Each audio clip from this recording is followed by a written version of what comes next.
देखो इस रिएक्शन के अंदर क्या हुआ है कि NaCl बन रहा है, CO2 निकल रहा है और H2 है। तो जैसे हम लोग हमेशा टेस्टिंग करते हैं, तो कार्बन डाइऑक्साइड के लिए टेस्टिंग क्या किया जा सकता है कि इस कार्बन डाइऑक्साइड जो रिलीज़ हो रही है, इस कार्बन डाइऑक्साइड को हमने लिया और फिर इसको हमने कैल्शियम हाइड्रोक्साइड का सॉल्यूशन जो है उसके अंदर, जिसे हम लाइम वाटर भी कहते हैं, कैल्शियम हाइड्रोक्साइड का सॉल्यूशन के अंदर हम लोगों ने इसको पास किया।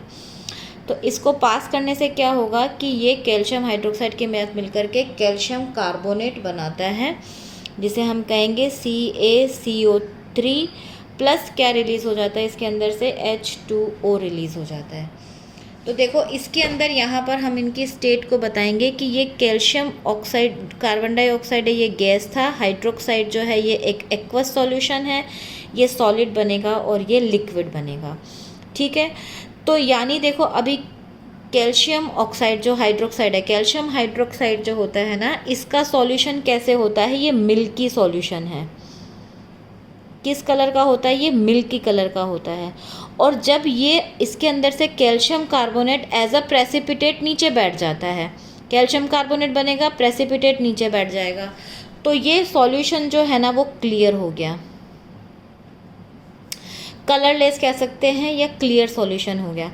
तो देखो ये मिल्की से कलर इसका चेंज हो गया, ये मिल्की था, यहाँ पर ये सॉल्यूशन क्लियर हो गया। तो हमें पता चल रहा है कि वहाँ पर कैल्शियम कार्बोनेट से रिएक्शन होकर के कैल्शियम कार्बोनेट बना है और वो चूँकि प्रेसिपिटेट के लिए नीचे बैठ गया है, तो ऊपर में अब सिर्फ वाटर बचा है, तो वो सॉल्यूशन क्लियर हो गया। अब इस कैल्शियम कार्बोनेट के अंदर अगर हम और ज़्यादा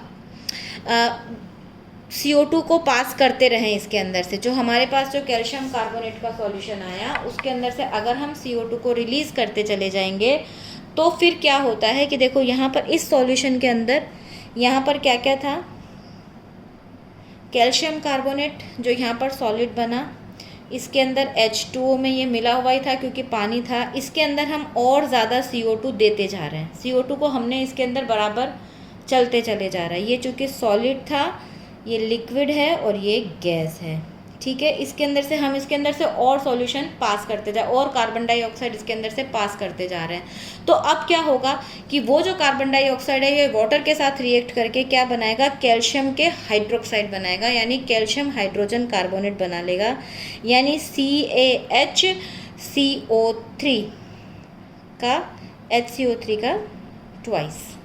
ठीक है, ये बन जाएगा। और ये है ना, फिर से देखो क्या है, ये एक्वस है, ये वाटर सॉल्यूबल है, ये सॉल्यूबल इन वाटर है। देखो यहाँ पर ये क्या था, सॉलिड था, ये यहाँ पर क्या हो गया, एक्वस हो गया, यानी ये फिर से वाटर में घुल गया और इसका कलर जो है ये फिर से कैसा हो गया, ये मिल्की कलर का हो गया। तो इस पूरे प्रोसेस में क्या हुआ, पहले सॉल्यूशन मिल्की था, कार्बन डाइऑक्साइड उसके अंदर से पास होता गया, ये सॉल्यूशन क्लियर होता चला गया, उसके अंदर से और कार्बन डाइऑक्साइड जाता गया और ये सॉल्यूशन वापस से मिल्की हो गया। ठीक है, ये जो यहाँ पर कैल्शियम कार्बोनेट बना है ये मार्बल है, इसको हम मार्बल भी कह सकते हैं, ये हाइड्रोजन कार्बोनेट बना, ये वापस से मिल्की हो गया। तो इस सारी रिएक्शन से हम पता कर सकते हैं कि कार्बन डाइऑक्साइड जो है वो यहाँ पर इस प्रोसेस के अंदर, यानी ये जो प्रोसेस यहाँ पर हमने किया उसके अंदर कार्बन डाइऑक्साइड गैस रिलीज़ हो रहा है। ठीक है, इसी तरीके से हम लोग इसके अंदर से कर सकते हैं। तो ये है यहाँ पर, अच्छा बेस जो है यहाँ पर कोई रिएक्शन नहीं करता है, यानी बेस जो है वो मेटल के हाइड्रोकार्बोनेट्स और कार्बोनेट्स के साथ में कोई रिएक्शन नहीं कर सकता है। ठीक है, अब आगे जो है मेटल के जो ऑक्साइड्स हैं, हाउ एसिड और बेस जो है वो आपस में क्या रिएक्शन करते हैं ये भी हम आगे पढ़ेंगे, लेकिन पहले हम पढ़ते हैं रिएक्शन ऑफ मेटल के ऑक्साइड्स हैं उनका एसिड के साथ कैसे रिएक्शन होता है यहाँ पर, क्योंकि देखो फर्दर बेसिस जो है ना और कोई रिएक्शन नहीं करते हैं। अब यहाँ पर है मेटल ऑक्साइड्स विद एसिड्स।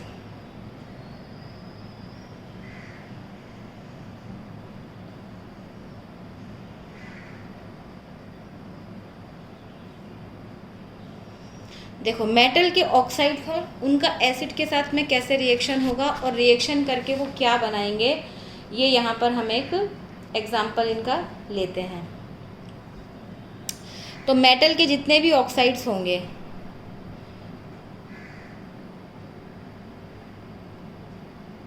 कोई भी ऑक्साइड हो, वो एसिड के साथ जब रिएक्शन करेगा तो क्या बनाएंगे, सॉल्ट प्लस वाटर। इनका क्या रिएक्शन होता है, मेटल के ऑक्साइड्स जो हैं वो एसिड के साथ रिएक्शन करेंगे, सॉल्ट और वाटर बनाएंगे। यहाँ पर मैं एक चीज़ और बता दूँ कि एसिड और बेस जो हैं वो आपस में रिएक्शन करते हैं, यानी एसिड को अगर मैं बेस के साथ में रिएक्शन करा दूँ तो भी क्या बनता है, सॉल्ट प्लस वाटर। ठीक है, इसको क्या कहते हैं, न्यूट्रलाइजेशन रिएक्शन कहते हैं। ये रिएक्शंस क्या कहलाती हैं,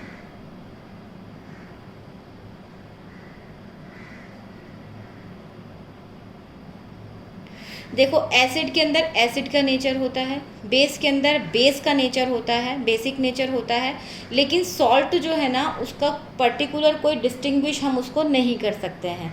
यानी कि एसिड और बेस आपस में मिलते हैं और एक दूसरे की जो पावर है ना उसको ख़त्म कर देते हैं, यानी उनको पावर को न्यूट्रल कर देते हैं। तो जैसे अगर मैंने यहाँ पर लिया एसिड की जगह मैं ले लेती हूँ HCl प्लस मैंने बेस की जगह ले लिया NaOH। दोनों देखो स्ट्रॉन्ग एसिड है, स्ट्रॉन्ग बेस है, ये आपस में रिएक्शन करेंगे, NaCl बनाएंगे प्लस H2O बनेगा। तो ये इसकी रिएक्शन होती है, ये कहलाती है एसिड और बेस जो है वो रिएक्शन करके सॉल्ट और वाटर बनाते हैं।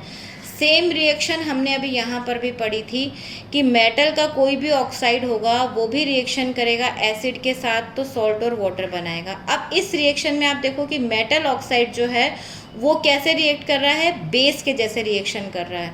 इसका रिएक्शन कैसे हो रहा है, बेस के जैसे, यानी मेटल के ऑक्साइड्स जो हैं वो हमेशा कैसे रिएक्शन करते हैं, बेसिक रिएक्शन देते हैं।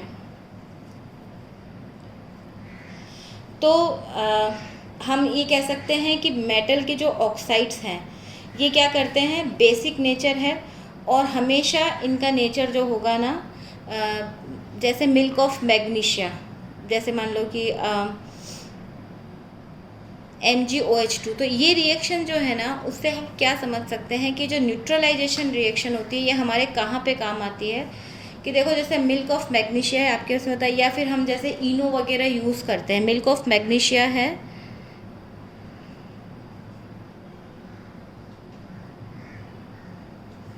जिसको हम लोग लिख सकते हैं Mg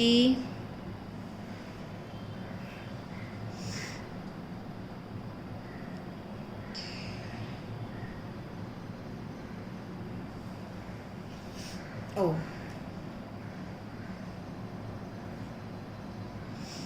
तो ये क्या है, एज अ एंटासिड।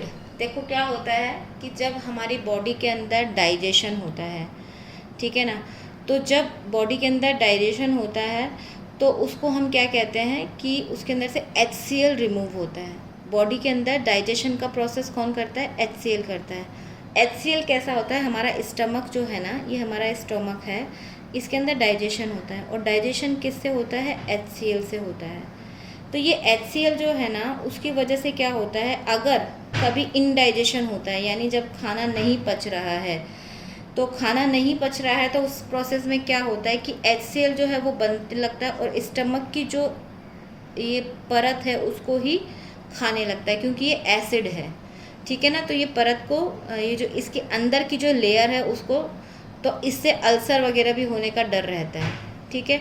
अब इस प्रोसेस में क्या होता है कि चूंकि ये एसिड है और हमको पता है कि अगर हम कोई चीज़ बेस खा लेंगे तो ये एसिड जो है उसको वो बेस जा कर के न्यूट्रल कर देगा और हमारे पेट में जो उसकी वजह से जलन या अल्सर की जो प्रॉब्लम आ रही है वो ख़त्म हो जाएगी। तो हम लोगों ने अभी तक देखा है कि जब हमें इंडाइजेशन होता है तो हम क्या करते हैं, मिल्क ऑफ मैग्नीशिया जो इंडाइजेशन में काम में आता है, या बेसिक नेचर के जो मेटल के ऑक्साइड्स होते हैं या हाइड्रोक्साइड्स होते हैं, ये जो मेटल के ऑक्साइड्स और हाइड्रोक्साइड्स है ना, ये दोनों MgO या MgOH2,